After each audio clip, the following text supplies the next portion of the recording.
बिस्मिल्लाहिर्रहमानिर्रहीम। Dear students, मैं उम्मीद करता हूं कि आप सब खैरियत से होंगे। क्लास 9th सब्जेक्ट फिजिक्स की न्यू बुक का हम चैप्टर नंबर 3 लेके चल रहे हैं। आज के इस वीडियो में हमारा topic number 3.9 momentum and impulse है। याद रहे ये टॉपिक एमसीक्यू शॉर्ट लॉन्ग हर लिहाज से इंपॉर्टेंट है। अपनी बुक सामने रखें और उसके ऊपर मेंशन कर लें कि भाई इस टॉपिक से एमसीक्यू भी आ सकता है, शॉर्ट क्वेश्चन भी पक्का आएगा और ये आपके इस चैप्टर का लॉन्ग क्वेश्चन भी है। ठीक है ना। तो हर लिहाज से इस टॉपिक को अच्छे से तैयार करना है। तो जल्दी से वीडियो को लाइक कर लें, चैनल को सब्सक्राइब कर लें। स्टार्ट करते हैं जी। अब इस टॉपिक में एमसीक्यूज कौन से हैं, शॉर्ट कौन सा बन सकता है और लॉन्ग में क्या कुछ लिखना होगा, साथ साथ बेटे आपको मार्क करवाता जाऊंगा। ठीक है ना, समझाता भी जाऊंगा और साथ साथ मेंशन भी करता जाऊंगा। ये चीजें आपने इसमें से तैयार करनी है।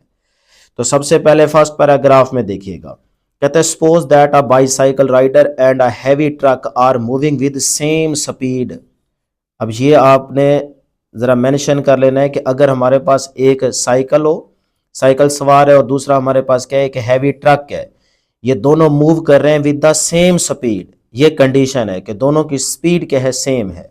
Which one can be stopped easily, किसको रोकना ज़्यादा आसान है हमारे लिए, किसको रोकना ज़्यादा इजी है, ये आपसे वो क्वेश्चन कर रहा है। अब आप डायरेक्ट आंसर नहीं देंगे, पहले इसको जरा समझ लें। अब वो कहता है depends on the quantity of motion. इन दोनों में से बाईसाइकिल और ट्रक, हैवी ट्रक, ठीक है ना, ये जो बड़े बड़े ट्रक होते हैं जिनके तकरीबन 22-24 तो सिर्फ टायर्स होते हैं, तो कहता है उन दोनों में से किसको रोकना ज़्यादा आसान है आपके लिए अगर दोनों की स्पीड सेम हो। तो अब हम कहेंगे कि भाई ये डिपेंड करता है क्वांटिटी ऑफ मोशन पे, quantity of motion of the moving body, ये हमारा आंसर होगा। अब क्वांटिटी ऑफ मोशन तो हमने बता दिया, लेकिन इससे मुराद क्या है। तो quantity of motion of the body से मुराद ये है कि ये जो क्वांटिटी ऑफ मोशन है ये दो चीज़ों पे डिपेंड करती है। नंबर 1 मैस और नंबर 2 बेटे वेलोसिटी। ठीक है ना, quantity of motion of the moving body दो चीज़ों पे डिपेंड करती है। तो ये भी आपसे एमसीक्यू में पूछा जा सकता है या फिर शॉर्ट पे आ सकता है कि क्वांटिटी ऑफ मोशन किन फैक्टर्स पे डिपेंड करती है। तो आप कहेंगे नंबर 1 मैस और नंबर 2 बेटे वेलोसिटी। सही है। तो अब हमारे पास कंडीशन क्या है कि सेम स्पीड, स्पीड क्या है बेटे, दोनों की सेम है। तो इसका मतलब स्पीड की तो हम बात ही नहीं करेंगे, यानी कि एक तरह से हम कह सकते हैं कि इस चीज़ की हम बात नहीं करेंगे, वेलोसिटी की। अब हम मैस को देखेंगे, तो हैवी ट्रक का मैस क्या है, ज़्यादा, साइकिल का मैस क्या है, कम। तो अब खुद सोचें किसको रोकना आपके लिए आसान है। साइकिल को रोकना आपके लिए बहुत आसान है क्योंकि उसका मैस कम है। स्पीड को तो हम देखेंगे ही नहीं ना, क्योंकि स्पीड तो सेम है। बात समझ आ रही है ना। तो हम सिर्फ मैस को देखेंगे। तो जिस चीज़ का मैस ज़्यादा होगा उसको रोकना मुश्किल होगा। तो हैवी ट्रक को रोकना मुश्किल है हमारे लिए, जबकि साइकिल को रोकना बहुत ही आसान है हमारे लिए। तो इस क्वेश्चन का ये आंसर आ गया। लेकिन ये जो क्वांटिटी ऑफ मोशन है बेटे, ये आपके पास मोमेंटम कहलाती है। तो आगे वो बता रहे, देखें, बस आपने सिर्फ फिलहाल ये शॉर्ट क्वेश्चन और एमसीक्यू तैयार कर लेना है। Greater is the mass, greater will be the quantity of motion. भाई अगर किसी चीज का मैस ज्यादा है तो इसका मतलब होगा उसकी क्वांटिटी ऑफ मोशन ज्यादा है। Similarly greater is the velocity, हाँ अगर वेलोसिटी कांस्टेंट ना हो फिर वो कहता है अगर वेलोसिटी ग्रेटर है तो greater will be the quantity of motion, तो फिर उस चीज की क्वांटिटी ऑफ मोशन भी क्या होगी, ज्यादा होगी। दिस क्वांटिटी ऑफ मोशन, ये है अब definition, this quantity of motion is called momentum. भाई ये जो quantity of motion, quantity of motion की हम बात कर रहे हैं, यही हमारा मोमेंटम कहलाती है। तो ये पक्का एमसीक्यू आएगा, मेंशन कर लें। यही स्टेटमेंट होगी, the quantity of motion is called. आपने बेटे मोमेंटम की ऑप्शन को सिलेक्ट करना है। ये मैं बॉक्स में क्लोज कर रहा हूं, ठीक है ना। तो आप मोमेंटम की ऑप्शन को सिलेक्ट करेंगे। क्लियर है जी यहां तक। तो फर्स्ट पैराग्राफ में आपने सिर्फ ये एक डेफिनेशन तैयार करनी है कि quantity of motion is called momentum. फिर ये जो क्वांटिटी ऑफ मोशन होती है ये टू फैक्टर्स पे डिपेंड करती है, नंबर 1 मैस और नंबर 2 वेलोसिटी। अब वो अगर आपसे क्वेश्चन में पूछ ले कि भाई अगर स्पीड सेम है तो बताएं साइकिल और ट्रक में से ज्यादा इजीली हम किस चीज को रोक सकते हैं, तो आप कहेंगे साइकिल को रोकना आसान है, ट्रक को रोकना मुश्किल है क्योंकि ट्रक का मैस ज्यादा है। तो ये तीन बातें आपने इस फर्स्ट पैराग्राफ में अच्छे से तैयार कर लेनी है। क्लियर है जी। अब अगली बात, मोमेंटम को किस चीज से रिप्रेजेंट करते हैं, जाहिर करते हैं। तो मोमेंटम को हम P से डिनोट करते हैं। क्लियर बेटे। इट इज डिफाइंड एज, अब इसको किसी और तरह से भी हम डिफाइन कर सकते हैं बाय मैथमेटिकली, सही है। तो वो कहता है the momentum of a moving body is the product of mass and velocity, यानी कि मोमेंटम को आप इस तरह से भी डेफिनेशन में लिख सकते हैं, और ये भी आपके पास मोमेंटम की ही डेफिनेशन है मैथमेटिकल फार्मूले से कि product of its mass and velocity. तो सिंपल याद रखें, product of mass and velocity is called momentum. ये उसका मैथमेटिकल रिलेशन है। मोमेंटम को P से डिनोट करते हैं ना, तो P is equal to M multiply V। Product of mass and velocity is called momentum. Clear.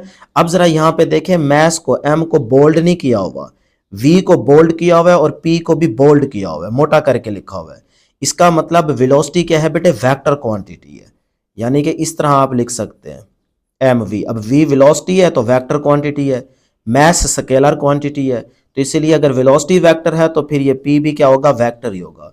तो मोमेंटम को भी देखें, p को भी बोल्ड करके लिखा हुआ है, तो मोमेंटम भी क्या है, वेक्टर क्वांटिटी। तो ये भी यहाँ पे मेंशन कर लीजिएगा। देखें, like velocity momentum is also a vector quantity.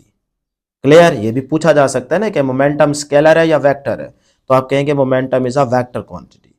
अब बात करते हैं यूनिट की, ये भी एमसीक्यू में पक्का आता है, ये भी आपका एमसीक्यू है, और यहां से अगला भी एमसीक्यू होगा कि SI unit of the momentum is KG metre per second.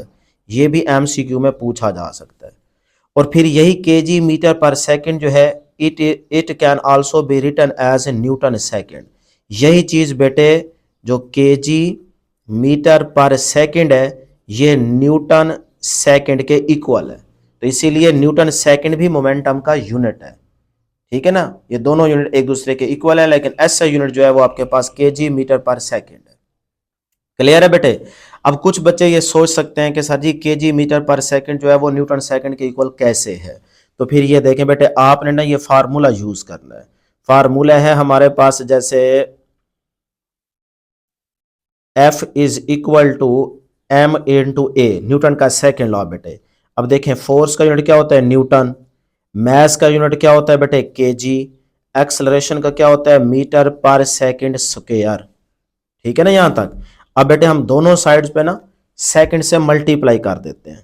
जो काम करना है वो इक्वेशन की दोनों साइड पे करें तो कोई फर्क नहीं पड़ता। तो इस साइड पे भी मैं सेकंड से मल्टीप्लाई कर देता हूं, और इस साइड पे भी मैं क्या करता हूं बेटे, सेकंड से मल्टीप्लाई कर देता हूं। ये आ गया सेकंड। ठीक है जी। अब देखें, एक सेकंड इस एक सेकंड से कैंसिल हो जाएगा, तो यहां पे हमारे पास रहेगा इस साइड पे न्यूटन सेकंड, और यहां से आएगा केजी मीटर पर सेकंड। तो ये देखें, एक सेकंड से कैंसिल हो जाएगा, पीछे सिर्फ पर सेकंड ही रहेगा एक। तो अब देखें, केजी मीटर पर सेकंड ये आया हुआ है, केजी मीटर पर सेकंड किसके इक्वल है बेटे, न्यूटन सेकंड के इक्वल है।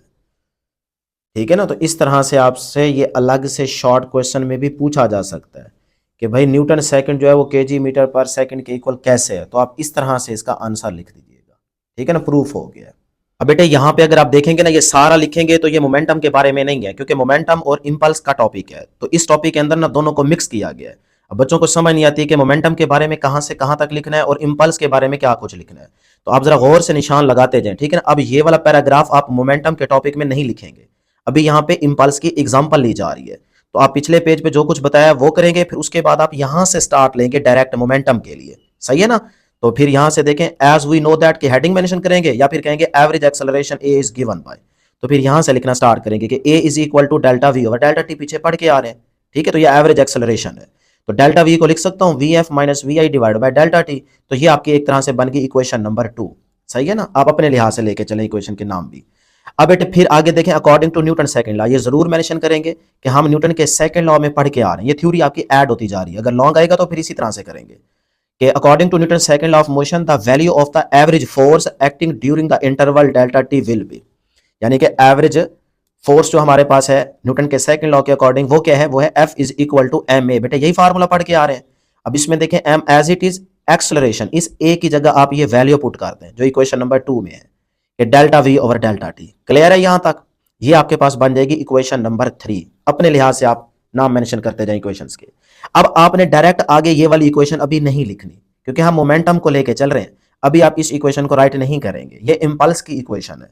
अब इस इक्वेशन के बाद आप डायरेक्ट बेटे यहां से नीचे आएंगे, ये मैं आगे थोड़ा सा शो करवा देता हूं। ये देखें, इस इक्वेशन को राइट करने के बाद आप डायरेक्ट बेटे यहां पे आएंगे, यहां पे, सही है ना। अब देखें इसमें हम क्या कह रहे हैं कि वही चीज दोबारा लेने लगा हूं, ये लिखने की भी जरूरत नहीं है, बस वही इक्वेशन नंबर 3 जो है उसको दोबारा लें, F is equal to M into delta we over delta T, सही ना। ये चीज आपको लिखने की जरूरत नहीं है, आप डायरेक्ट बेटे यहां से इसी इक्वेशन को दोबारा ले, देखें ये आ गया जी, इक्वेशन 3 दोबारा ले रहा हूं, ठीक है ना, F is equal to M into delta we over delta T.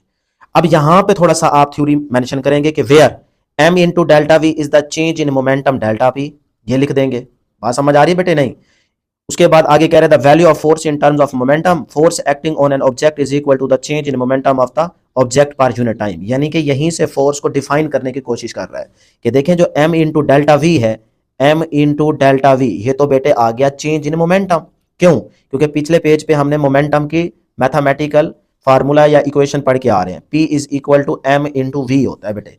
अब देखें यहां पे क्या है, m इंटू डेल्टा वी, अगर इधर डेल लगा देंगे तो इस साइड पे भी डेल लग जाएगा। देखें ना, P is equal to M V है ना, अभी पढ़ाया है ये, यहां पे देखें। तो उसके बाद अगर मैं V के साथ डेल लगा दूं तो फिर इधर P के साथ भी डेल लग जाएगा। तो ये देखें M इंटू डेल्टा वी जहां पे नजर आएगा वहां पे डेल्टा P लिख सकते हैं। तो फिर यहाँ पे क्या है, M इंटू डेल्टा वी है ना बेटे। तो फिर नीचे वाली इक्वेशन देखें, ये वाली, इधर देखें F as it is, M delta v की जगह लिख दिया डेल्टा P और नीचे delta T as it is. तो ये आपके पास basically momentum in term of force एक फार्मूला बन गया। तो देखें इस साइड पे फोर्स है, इस साइड पे क्या है, rate of change of momentum.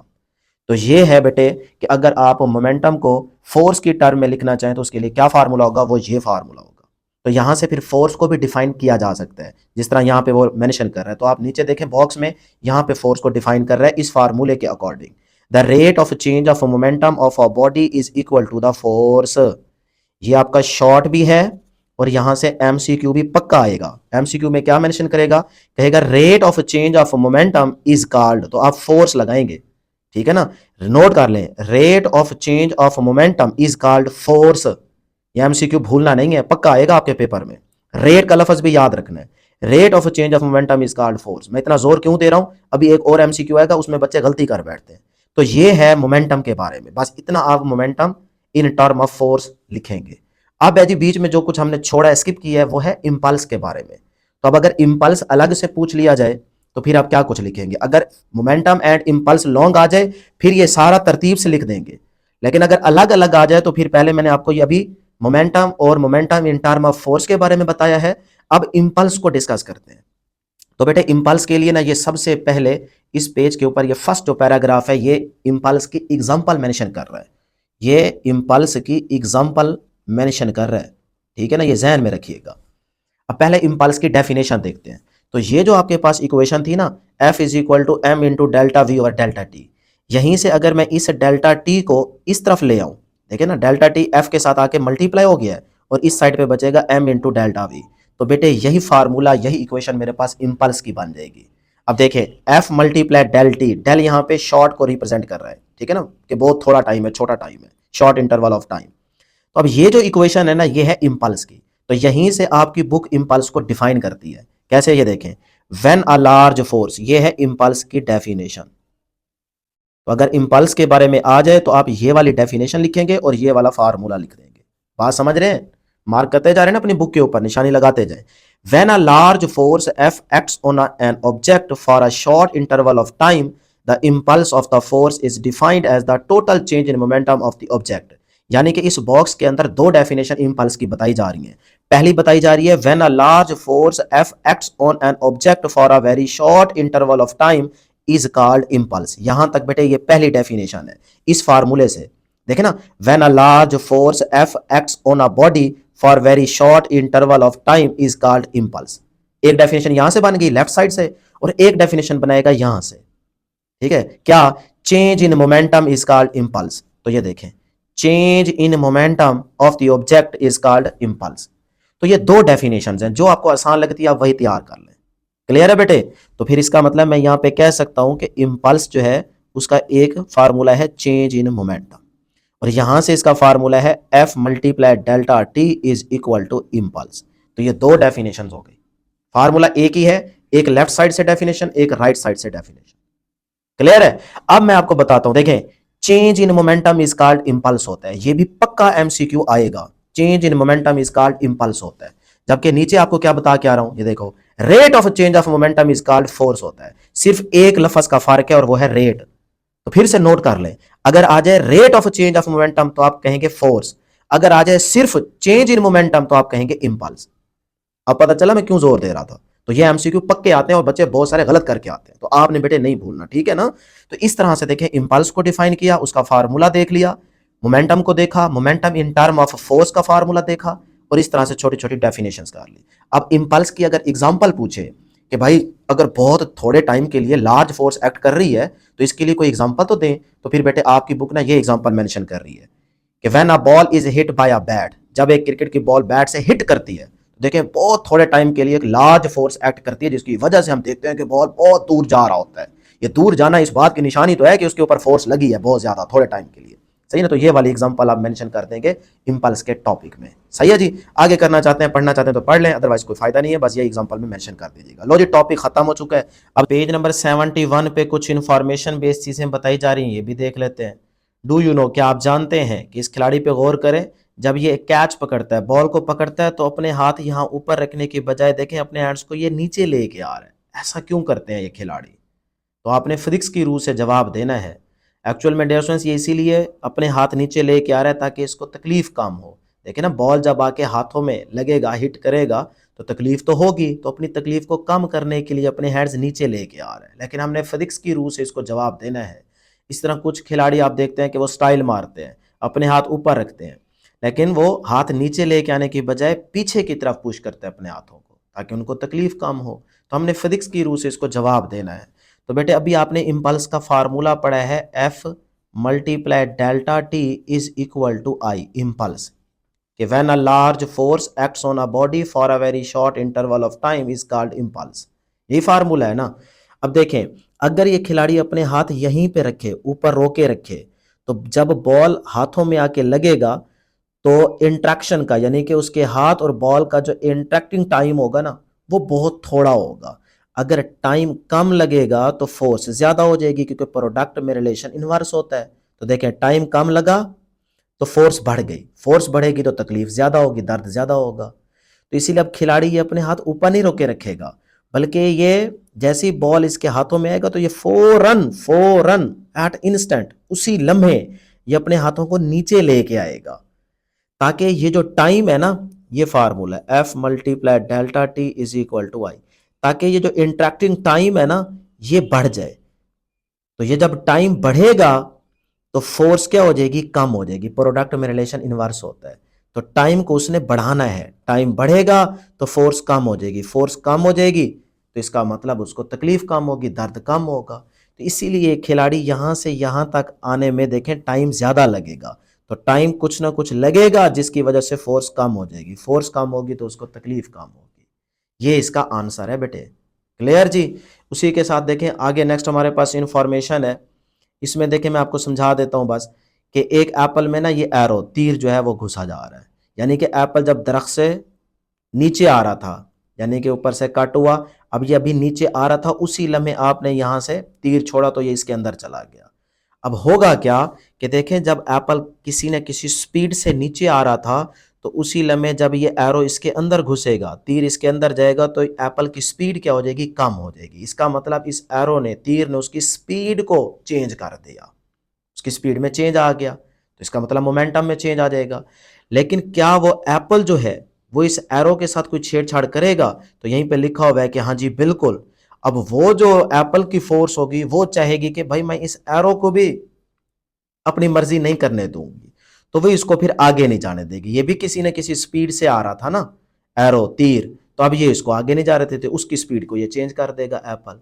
तो जो बदले में वो फोर्स लगाएगा उससे इस एरो की, तीर की भी स्पीड चेंज हो जाएगी। तो ये आपके पास यहाँ पे एक छोटी सी इंफॉर्मेशन दी जा रही है।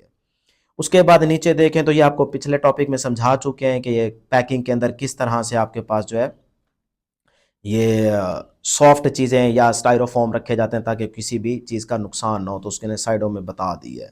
हाँ, यहाँ पे एक और इन्फॉर्मेशन है, ये बड़ी इंपॉर्टेंट है, ये आपको समझनी चाहिए। यहाँ पे एक बॉक्स में देखें क्रम्पल जोन्स, ठीक है ना। अब यहाँ पे देखें एक कार, उसके आगे दीवार है, या कोई कह लें कि स्टैंड है, या कह लें कोई एक बहुत बड़ा रिजिड बॉडी का बना हुआ कोई मटेरियल फिक्स किया गया है, जिससे जब आके कार हिट करती है तो देखें उस कार का जो क्रिम्पल जोन वाला पार्ट है, यानी कि ये फ्रंट, ये सारे का सारा देखें ख़राब हो गया है, ठीक है, डेंट पड़ गए हैं। अब वो यहाँ पे समझाना क्या चाह रहे हैं, इस पूरी बात के अंदर वो कहना क्या चाह रहे हैं, मैं आपको शॉर्टकट बता देता हूँ।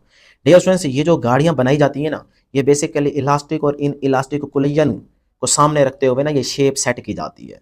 अब होता ये है कि इलास्टिक कोलिजन, अगर कुछ लोग ये चाहते हैं कि हमारी गाड़ी इस तरह की हो कि अगर वो गाड़ी किसी चीज़ से टकराए तो गाड़ी का नुकसान ना हो, जो अंदर बंदा बैठा है उसका नुकसान बेशक हो जाए, तो वो अपनी गाड़ियों की शेप इस तरह से करवाते हैं कि वो इलास्टिक कोलिजन के फार्मूले को सेट कर रही होती है। इलास्टिक कोलिजन में होती है बेसिकली टेम्परेरी डिफॉर्मेशन, यानी कि जब कार आके किसी चीज़ से हिट करेगी तो उसके अंदर जो डिफॉर्मेशन होगी, चेंज आएगा, वो बहुत थोड़ी देर के लिए होगा, वो टेम्परेरी होगा। तो जैसी कार आके हिट करेगी दीवार के साथ तो वो टेम्परेरी डिफॉर्मेशन होगी, क्योंकि वो गाड़ी इलास्टिक कोलिजन के फार्मूले पे सेट की गई है। तो वो टेम्परेरी डिफॉर्मेशन की वजह से वो सारी एनर्जी जो है वो ट्रांसफर हो जाएगी इस ऑब्जेक्ट पे। जैसी वो एनर्जी ट्रांसफर हुई ऑब्जेक्ट की तरफ तो ऑब्जेक्ट पे फोर्स लगेगी, इसको एनर्जी मिली, ये यहां से उठेगा और शीशे से बाहर निकल के कहीं और जाके लगेगा। अक्सर हम सुनते हैं ना कि यार गाड़ी को कुछ भी नहीं हुआ, एक्सीडेंट हुआ है, गाड़ी को कुछ भी नहीं हुआ, खराश तक नहीं आई, लेकिन बेचारा बंदा मर गया। वो यही वजह होती है कि वो गाड़ियां इलास्टिक कोलिजन के फार्मूले पे सेट की गई, तो उनकी शेप इस तरह की रखी गई होती है, उनके अंदर मटेरियल ऐसा लगाया गया होता है कि जब वो किसी चीज से हिट करती हैं तो वो टेम्परेरी डिफॉर्मेशन होती है, जिसकी वजह से वो सारी एनर्जी ट्रांसफर हो जाती है ऑब्जेक्ट को, और ऑब्जेक्ट कहीं ना कहीं शीशे से, दरवाजे से कहीं ना कहीं बाहर से निकल के वो कहीं जाके लगता है और वो बेचारा मर जाता है। इसी तरह से एक होती है इन इलास्टिक कोलिजन। अब इन इलास्टिक कोलिजन के फार्मूले पे जो गाड़ियां सेट की जाती हैं उनकी शेप, उनका मटेरियल इस तरह का रखा जाता है कि जब वो किसी चीज से हिट करती है ना तो उनके अंदर परमानेंट डिफॉर्मेशन आ जाती है, यानी कि जैसे ही ये टकराएगी तो वो सारे का सारा जो इसका फ्रंट पार्ट है, क्रिम्पल जोन जिसको कह सकते हैं, ये सारी जगह इस तरह से लगेगी उस चीज को कि ये सारी की सारी डेंट पड़ जाएगी, ये सारी एनर्जी अपने अंदर ही एब्जॉर्ब कर लेगी, सारी एनर्जी यहीं पे ट्रांसफर हो जाएगी, बंदे की तरफ एनर्जी ट्रांसफर होगी ही नहीं। इसीलिए जो ऑब्जेक्ट होगा ये सेफ रहेगा, अपनी जगह पे रहेगा, इसको पुश कम मिलेगा, ये यहीं अपनी कुर्सी पे बैठा रहेगा। जबकि ये जो सारे का सारा बुलेट होगा या क्रिम्पल जोन का पार्ट होगा, ये परमानेंट डिफॉर्म हो जाएगा, यानी कि सारी एनर्जी इसके अंदर ट्रांसफर हो जाएगी, जिसकी वजह से ये सारा टूट फूट जाएगा और ये बंदा बच जाएगा। अक्सर हम ये सुनते हैं यार गाड़ी तो कुछ भी नहीं बची ना, सारी गाड़ी की ऐसी तैसी हो गई, लेकिन यार बंदा सेफ हो गया, बंदा बच गया।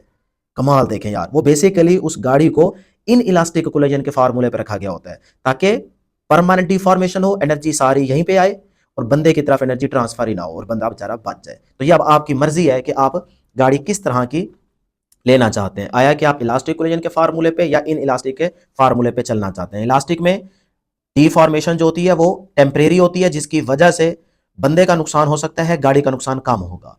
हाँ, अगर इन इलास्टिक का फार्मूला सेट है तो फिर जाहिर सी बात है कि उस गाड़ी की इस तरह की शेप होगी, उसके अंदर मटेरियल ऐसा लगाया जाएगा कि वो परमानेंट डिफॉर्मेशन होगी, यानी कि जब कोई चीज आके टकराएगी किसी चीज के साथ तो उसके अंदर चेंज आ जाएगा।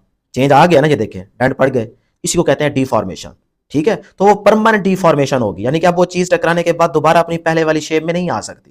तो ये परमानेंट डिफॉर्मेशन की वजह से सारी एनर्जी यहीं जाया हो जाएगी, लग जाएगी और बंदा आपका बच जाएगा। तो ये अब आप पे डिपेंड करता है कि आप अपने आप को बचाना चाहते हैं या आप अपनी गाड़ी को बचाना चाहते हैं, तो फिर उस फार्मूले से कंपनी आपको गाड़ी सेट करके देती है। तो ये उसी के बारे में यहाँ पे मेंशन किया गया, यहाँ पे शॉर्टकट बताया जा रहा है, मैंने आपको जरा अच्छा खासा समझा दिया है ताकि आपको पता हो कि भाई ये शेप या गाड़ियाँ किस तरह से कौन सा डिजाइन किया जाता है ताकि उसका फायदा क्या रहे। तो ये आपको मैंने इस बॉक्स की इंफॉर्मेशन दे दी है, बस ये इंफॉर्मेशन ही आपको याद रखनी है। अब नेक्स्ट हमारे पास जो एग्जांपल है 3.3, यहाँ पे मैं मेंशन कर रहा हूँ अपनी बुक के ऊपर, आप भी मेंशन कर लें कि भाई ये एग्जांपल एमसीक्यू में आएगी या फिर शॉर्ट के लिहाज से ये इंपॉर्टेंट है। एमसीक्यू के लिहाज से मैं क्यों कह रहा हूँ, देखें स्टेटमेंट के अंदर ना 15 ग्राम मैस दिया गया है ग्राम के अंदर, और यहाँ पे देखें बुलेट की जो वेलोसिटी दी गई है वो है मीटर पर सेकेंड एसए यूनिट में। बच्चे डायरेक्ट दोनों को मल्टीप्लाई करेंगे और मोमेंटम निकाल के अपनी ऑप्शन सेलेक्ट कर लेंगे। वो गलती कर बैठते हैं कि भाई इस ग्राम को पहले किलोग्राम में कन्वर्ट भी करना होता है, इसीलिए एमसीक्यू के लिहाज से एग्जांपल इंपॉर्टेंट है। सही है ना, तो ये देखें मैस 15 ग्राम, इसको आप चेंज करेंगे किलो में लेके आएंगे तो 1000 पे डिवाइड करेंगे तो ये आपके पास आ जाएगा 0.015 kg। अब आप इसको जाहिर सी बात है v से मल्टीप्लाई करेंगे तो आपके पास मोमेंटम आ जाएगा। ठीक है ना बेटे, तो ये आप देखें वेलोसिटी ये है, मोमेंटम निकालना है तो दोनों को मल्टीप्लाई करेंगे, ये आपका आंसर होगा। तो ये वाली ऑप्शन आप सेलेक्ट करेंगे। सही है ना।